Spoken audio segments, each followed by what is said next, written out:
Anyway, so I'm here from the San Francisco LGBT Center, and I'm with the Trans Employment Program, and we'll be talking about trans and thriving in the workplace today.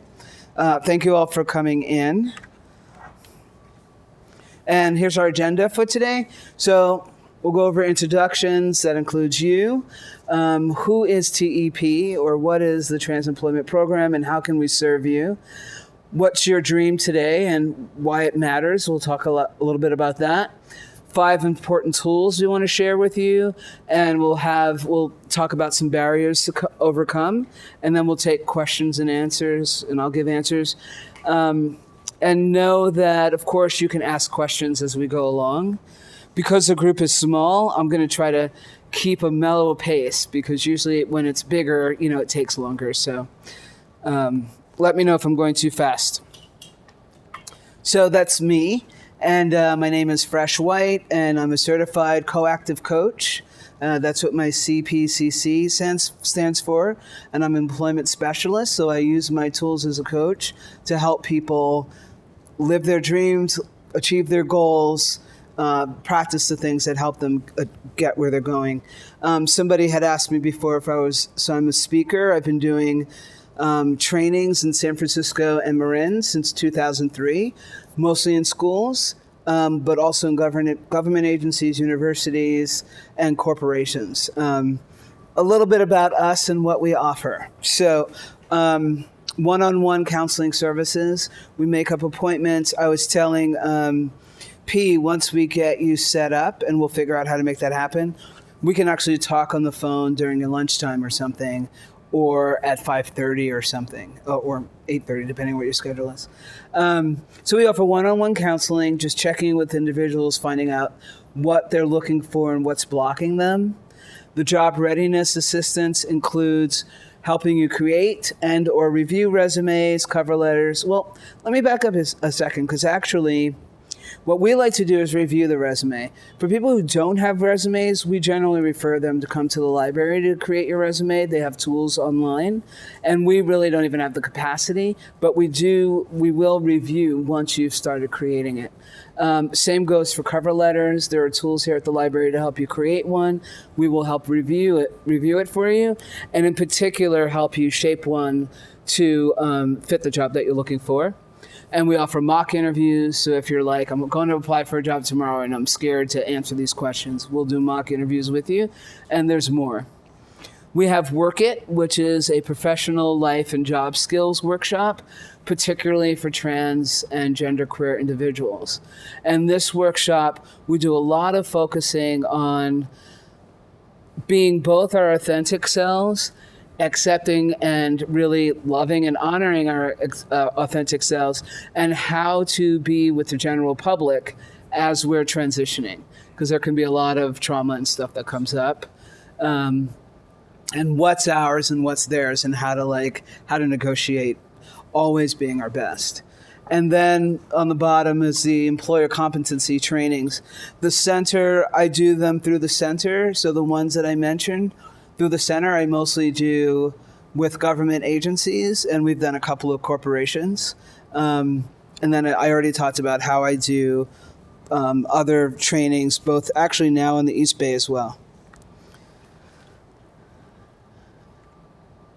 So, do you have a dream? I'm wondering if people could share a little bit maybe of what is it that you would be doing if money was not an object? Thank you, Carrie. No, since we have time, I want to read this. So I found this online yesterday. Do you have a dream? Turning dreams into reality.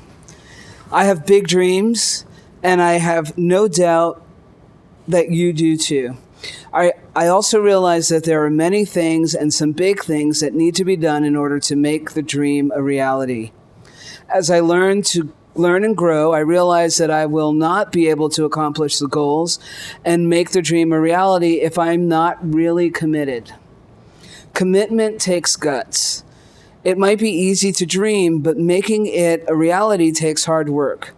It is hard to fight against the resistance, hard to say no to certain people, and also hard to hear others say no to you. But again, if making dreams a reality was an easy thing, then everybody would be doing it. Since someone has to do it, why not you? Why not do a hard thing? Why not make a commitment to press through and fight the resistance to see the dream become a reality? Lack of commitment is the biggest reason for not getting things done. It is the reason we don't accomplish the things that we set out to do. It is the reason we give up when we face the resistance. It really doesn't matter where the resistance and pressure comes from. Fight it with everything you have, because on the other side is the reality of the dream you have been dreaming about. This morning, I was listening to, I should know his name, the guy who owns Virgin America, who was also talking about the importance of failure and why that's part of, what I like to say to people is like, if you can walk, you failed. Because you didn't just pop up and start walking. If you can read, you failed. Right? So the truth is, we're not getting anything done without failing. It's just that there are certain things that we seem to be more afraid of failing at. But we couldn't tie our shoes if we didn't fail, right? Everything actually that we do well, we did through persistence, commitment, and practice. Hi there. I'm Fresh, and welcome to the training. Thank you. Great. Nice to meet you. So we're talking about the dream, and the question I asked was, do you have a dream? And what I'd like to ask P and Jason to do is, we heard Carrie really extrapolate on her dream, right? And so if you can take it a little bit bigger, this part about commitment actually gets a lot easier. So can you two, maybe whoever wants to go first, P, you talked about wanting to travel, right? And the surgery was something that you wanted to get done. But your dream was to travel, and you said sort of work, but you didn't know what. And I'm curious, why couldn't you do both? What if your work was travel? So if you can extrapolate, allow yourself to talk a little bit more about what your dream looks like. Oh, yeah. I mean, I think that's a lot of our plans, right? I still have that fantasy of having something like that. So there's something about you knowing what you want in order to sort of be able to do some focus, but also be able to call some support in, right? Because you don't have to do it alone. None of it has to happen alone. So the 5 tools we talked about were, one is to have a goal or a dream. And one of the practices that I recommend for people is writing it whenever you can, write it down. And you can write it and leave it, or you can write it and save it, collect it, whatever you want to do. If you can find someone, friends that are the positive friends, right? There's, we have 2 kinds of friends. The friends who are like, no, you can't do that. That's not possible. We try not to share our dreams with them. But the people who are sort of achieving things and getting things done, finding people that you can share your dreams and goal with, who are at the very least going to hear you, even if they can't promote you, but hopefully they will help support you. The other part is to be confident in you. And what comes to mind at the moment is everybody knows Prince, right? And one of the things that I appreciated about him the most, because I listened to some of his music since the 90s, but I wasn't a big fan. But what I really appreciated about him was that he didn't let anybody determine who he was going to be. So he got to be this outlandish, African American rock and roll, every kind of music person wearing funky clothes. And I believe, and he was in a religion that's kind of, strict, and I forgot which one it was. But the point being that he was himself. And it's being yourself that, I don't know, I think for me, if I was trying to be somebody else, I wouldn't be here. I'm going to fail at that. Another way of saying that is that you've got unique gifts. You're not homeless anymore, right? And you both have ideals and dreams, and you got yourself here. Remember that, as you go forward. The other part is to be prepared. So being prepared, and when we're looking for work, or like Jason was saying, fourth floor for small business, like Prince was saying, connecting with people around health services, and going back to school if you want to, in addition to getting some coaching help, which is what you've been asking for. And of course, Carrie is repeatedly taking care of herself and updating her resumes and moving forward so that she's ready to take on the next opportunity, right? Yeah. Sometimes that opportunity is big bike rides up to Marin. Yeah, not currently, but actually Yeah. Marin. Yeah. Yes, thank you.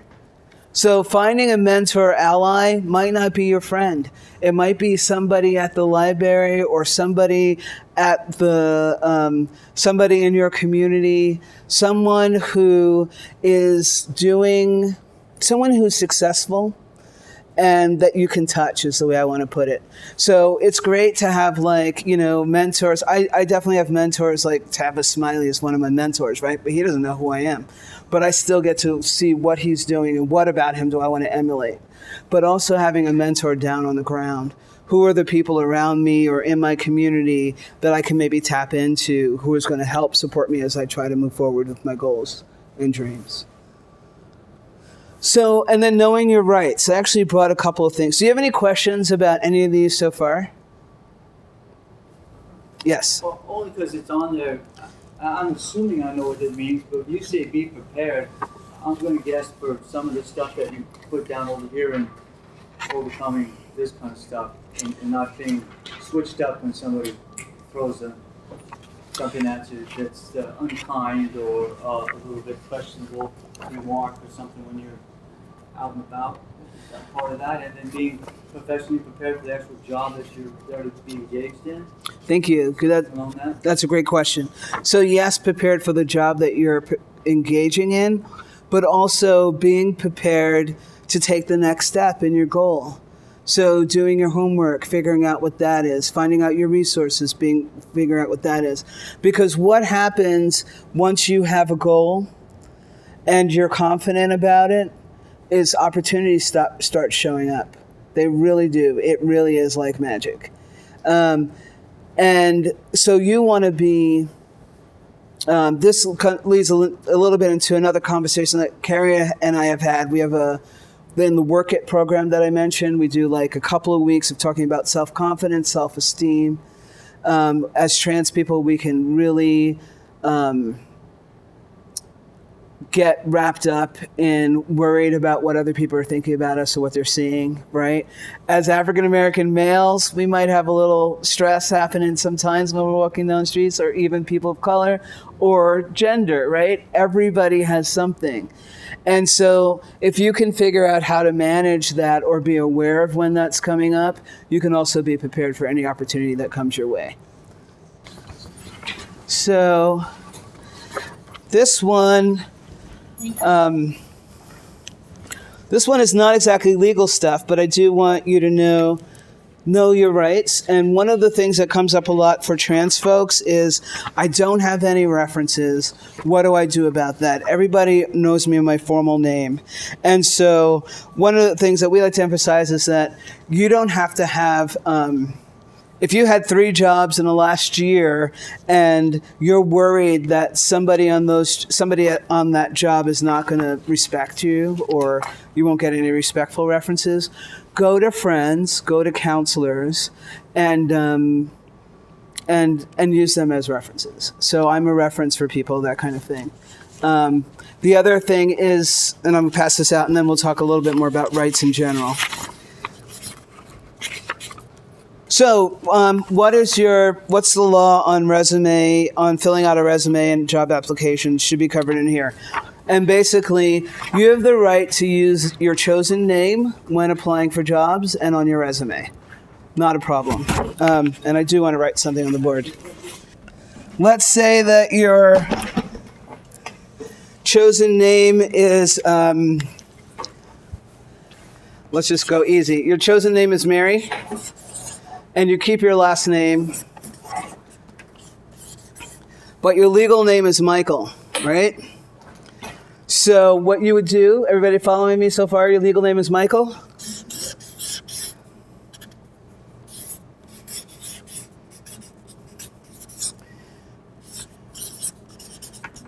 So, this is a name that can go on your resume.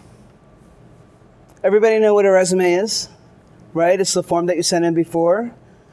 This is the name that goes on your job application. And I'll tell you why. Because on the bottom of your job application, anybody seen that part on the bottom where it says, I swear that everything's legal and binding, whatever, right? This is your legal name. This is the same as putting M. Bud, right? So people have nicknames, right? They put Robert, they might put R. Bob, means that this is the preferred name that they want to be called. That's all it means. Does that make sense to you? So, any questions on this? So, unless you're signing something that says, I swear that this is my name, you can use this anytime. Once you do that, you can use this. So when they say then, are there any other names that you've ever gone by on the bottom? Sometimes they have that on resumes. Then that name would be... You wouldn't spell out Michael? No need to. Lots of people use first initials. Now question, how would this be acceptable for a background check? Because when they do that background check, M, it stands for Michael, and Smith is there. So M is legally, it doesn't say you have to, unless it says spell out your first name, you can use your first initial. Lots of people only use initials, right? A.K. Tolkien. There are people who use initials for names. So if for example, this was different and your name was Frank, right? And you didn't put Frank. You know, if you put M because you're putting Mary, you'd be in trouble then because they're really like, who's Frank? Where's Frank? But M should satisfy. And that, I've been teaching this along with the Transgender Law Center for the last 3 years. So, but this should not be unfamiliar to people, that you have like the name I want to be called, Bob, Becky, instead of Jess, instead of Jessica. So San Francisco has an anti-discrimination law that includes perceived gender. So I think that it says gender or gender identity. So you can't be, you're not supposed to be turned down for a job because of that. Right now in San Francisco, I believe that there's a bathroom law that I keep going back and forth on. But if you're in your job, actually that's true. So while you're working in your office, they're not allowed to send you down the hall and two buildings over to use the restroom because everything else is binary. They're supposed to be able to accommodate you within your office space. To certain degrees. Some buildings can't do it, but you can look into that. It is your right for your gender to be used at work. So if, for example, you transition at work and your supervisor refuses to use your name or refuses to use your correct pronoun, those are things that you can actually contact the Transgender Law Center about to get support, or HR about to get support. But it is your right to be seen that way. And then we got it, have a goal. So, and maybe I can email more about rights. I didn't bring in more rights stuff. So employment challenges, we talked a little bit about. 90% of trans-identified individuals experience unemployment. 16% go to underground economy, and that's everything from bouncing to drugs to sex work. And unemployment is 2 times to 4 times the national average for people of color. Plus, we experience discrimination in housing and lack of resources for job preparedness. And we'll talk about some of that. And this is the study that it's for. This presentation will be online later, so you can look it up. So never give up. You probably can't see this. So we talked about having a dream and having a goal. And one of the things I wanted to point out, everybody knows Sylvester Stallone, right? I don't know if he's on this list. But it was, there he is, 1,500 rejects for the film Rocky, right? 1,500 rejects. Does anybody know about the film Rocky, right? They made like 5, 10, He sold his dog at the corner store because he had to pay his rent. He sold his dog.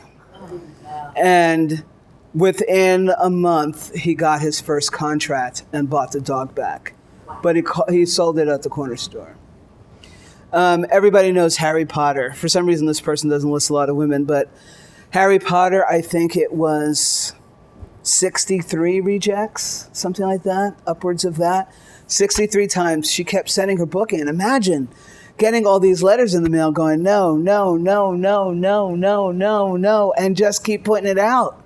Talk about commitment, right? We can see if she made a series, didn't she? She made a series. She's probably a billionaire by now. Yeah. Not to mention, it's good stuff. Exactly. It's good stuff, but people weren't ready. Whoever was looking at it wasn't ready for it. Richard Branson, he's the man that I mentioned earlier. I was listening to him this morning, and he started the Virgin. Oh, so here's his rocket, right? So the Virgin guy who created Virgin Airlines also created a rocket. So it looks like 400 times before he founded one that would leave the atmosphere, right? And he's the guy that said keep failing. And so when the guy who owns Virgin Records, Virgin Airlines, Virgin Phones, and Virgin Rockets says that failure is part of the game, it's something we may want to pay attention to. All right, I'll read some of these. However you say that, started KFC. He was turned down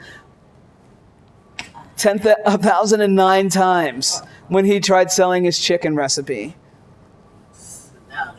I'm just like, see, for me, I'm just like, because I don't know if I have this kind of tenacity, right? But that's because they really believed in it and they wanted to make it happen. 5,000 times for the Dyson guy who does, he's one of the first ones that has the hand dryers, but he's been doing vacuums and fans forever. 5,000 times he had to give it a try. 10,000 times Edison. We may all know that he was blowing up labs left and right. So let's talk also a little bit about, because I think everybody I mentioned up here is a white male, and that matters a little bit. The woman who, the person who wrote Harry Potter was a single mom and was riding on the train back and forth to work. Right? We've heard stories. One of my mentor speakers, Les Brown, African-American male, went from poverty, being born to a drug mother, adopted into a big family, and is one of the top speakers in the United States. Right? So it's possible. It's possible. We don't close our eyes to the fact that there are challenges, but we also decide how we're going to be with those challenges. Does that make sense? Right? You can have two people on a basketball court, for example. One of them is going to be training day and night, and the other one's going to be training, a couple of times a week. And the chances are the one that's training day and night are going to be hitting more baskets. It's just the way it goes. That's why there aren't 100 people who are doing this. It's just like a few people, us. Yes, I want to include myself in that at some point. Any questions? Any doubts that come up? Because now's a great time to say, here's why I doubt I can do it, so I can knock it down. I was more concerned about last. So here's some more faces. Because again, there are discriminations, there's no doubt, and there are people who make it, right? So Laverne Cox, right? Orange is the New Black, right? And she will, she's shared her story. It was struggle. It wasn't always easy. And she may have some class stuff, so we pay attention to that too, right? But we don't let it block us. Because I know sometimes in some of our heads we'll go, well, they had parents or they had money and they had this and they had that. Well, there are people who didn't have all of that and succeeded as well. Kyler Brodus, Brodus, this is him speaking in front of Congress, and he's spoken in front of the Center. He's a Harvard lawyer. He transitioned at Howard, and it was hard. It was really hard on him. I know him. This guy, anybody know Courtney? Yeah, Courtney, right? He lives in the Bay Area. He came out a few years back, Dr. Courtney Ryan Zegler. He started something called Transcode, so a coding project for transgender individuals, and they had coding contests, and he did one in Oakland a few years back, and trans people created things like where to find transgender bathrooms, so that there's an application called Refuge Bathrooms or something like that, and people designed places to find and share clothing online, and different kind of mapping things. But he's taken it global, right? Also, I believe he's also working class. We know Janet Mock, right? Everybody know who she is. She started out as People magazine. I don't know if she transitioned in the job, but she was one of the People magazine editors. She has a TV show. She had like some big wedding where everybody on TV, like she's one of those people. And then Teresa Sparks is one of the people who has made it possible for transgenders to be, trans folks, to be where we are today in San Francisco. She's been doing tireless work, and I don't remember which department she is, but she does work for San Francisco department. Sorry, I probably I had no coffee today, so my memory's off. Number 50, basketball player, transitioned a few years ago. Any questions? Who's the person that Oprah's with? Oprah, this is from, I believe this is like in the late, it would have been like 10, 15 years ago. Yeah, it's a trans man who decided to have, who kept his organs and decided to have a baby. Wow. Yeah. Yeah, everybody knew him as a pregnant man. Yeah, that's how, they used to call him that, yeah. And so that continues to happen today, right? And, transparent, wow. Whether we like the show or not, this person is a respected actor, and millions of people have seen what it's like for an older person to transition with their family. Family's kind of crazy, the show's a little crazy, but still, we wouldn't have had this on TV 20 years ago. Oh, so questions, answers, shares. So it was hard, man. If I didn't pay attention to what it was making me feel like, Yes. do some research, Yeah, I would have probably been behind somebody's bars or dead. Yeah. I almost got in accidents. I had to stop drinking alcohol because with the ovaries, it's easier to maintain the alcohol. Without the ovaries, I would just drink and next thing I know, it'll hit me at once, and if it ain't my way, it's either my way or the highway. And then after that, it's crazy. I almost got in accidents and a lot of stuff, but wow. I'm good, and I'm so blessed. Yeah. Keeping him next to me every step of the way. So it's manageable, Definitely manageable. and you got your spiritual support. Yeah, you just Yeah, gotta pay good. attention to what's making you feel like. Like you said, the confidence. I think The my confidence. is low too. So. And a little bit like we do share. We have a Friday job club that we mostly is on self-esteem, confidence, right? And then we have a job club that is more technical, so about resumes and how to get a job. And in both job clubs, I mostly do the Friday one, but I talk about mindfulness, being aware, like you're saying, what am I feeling now? What do I need right now? And being able to attend to yourself and be able to get support when you need it. I hope you connect with me in your process of applying. That would be great. Yeah, good. Jason. I don't have anything to share. You don't have anything to share? But I do have a question. I don't know if it's related or not, but when I first came out here to San Francisco, I tried to get housing, and I had already changed my name. And when they ran my background through, they said that my whole background was white clean, even though I have the same social security. I don't know if that's like discrimination or what that was. No, it depends on what kind of. Did you change your name and your gender? Yes, I did. So I'm still learning about this, but supposedly when you change your gender, they wipe everything out. It's hard for me to believe, but that's when you want to call the Transgender Law Center. I'm going to have to do the same thing to get the information and find out, because it doesn't really make sense to me, but you're the second person to tell me that. It's called the Transgender Law Center. The Transgender Law Center, tlc.org. Okay. And you can give them a call or send them an email and ask them a question. Or I have some cards. Email me and I'll be sure to talk. I'm good. I have to talk to them this week anyway. So since we have a couple more minutes, I'd love to know what your next steps are. My next step is to get top surgery so I can feel more comfortable working. Okay. Are you working now? I was, but I'm kind of on medical leave because I also have chronic illness. Okay. But at the same time, I had a hard time working because I wasn't feel comfortable, with my top and everything. So it was like I was having a lot of anxiety, even though everybody accepted me as male around me. At the same time, I just felt that people knew, and I felt like they were telling, the managers was telling something, and it probably wasn't even going on, just Right. going on in my head. And I just want to feel like comfortable with my body. That's like number one for me right now. Are you seeing a counselor? I'm not, but I really should be. Should is Oh yeah. should is not. I try not to put that in my vocabulary. The thing is that,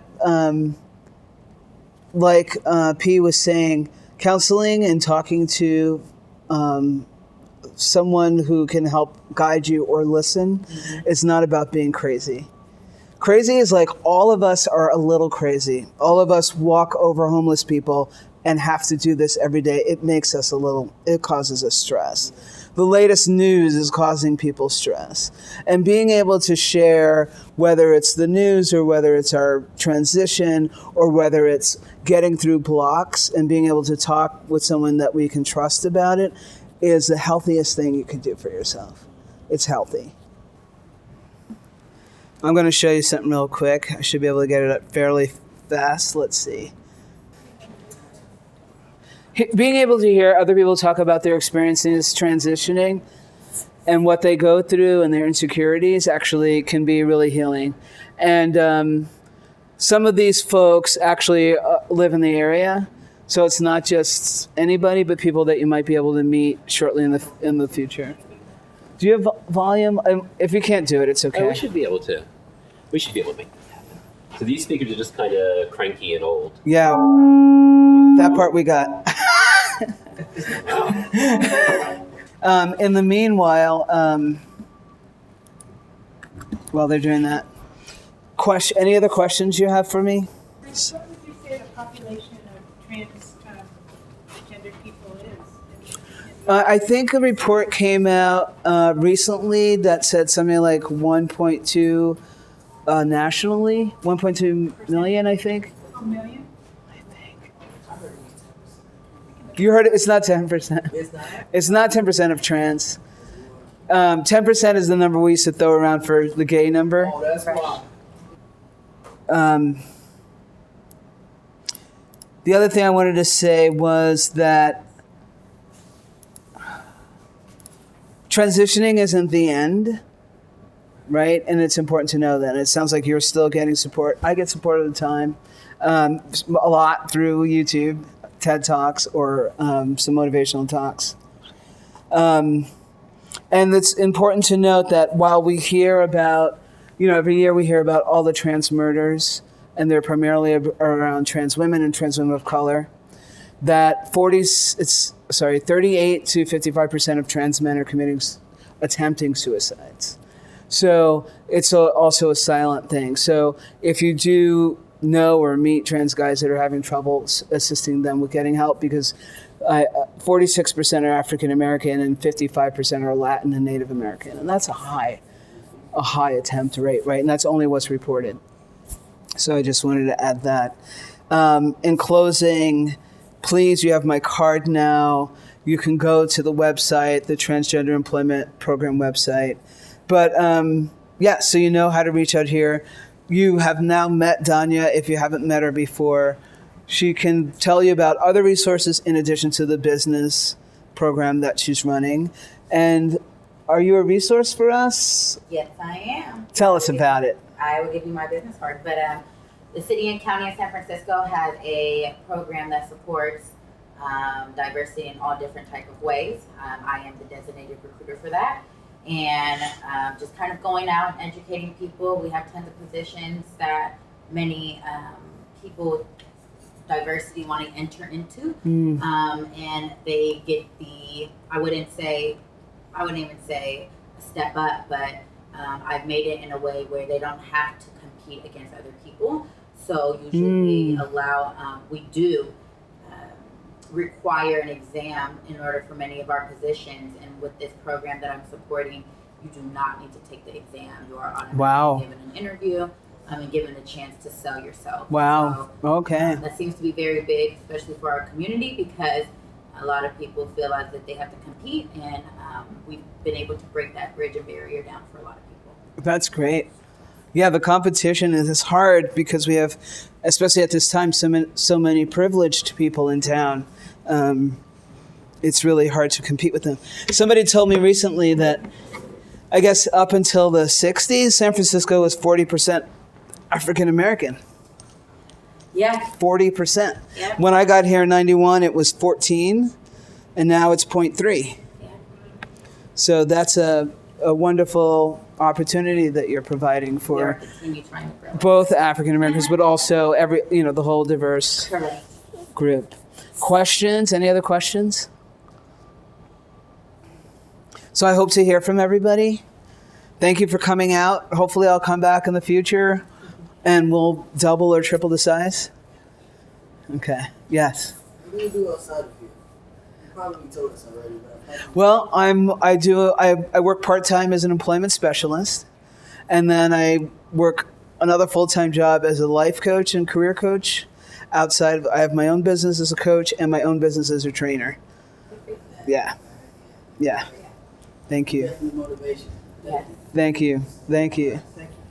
Right on. Yes, thanks. And feel free to follow me on Facebook.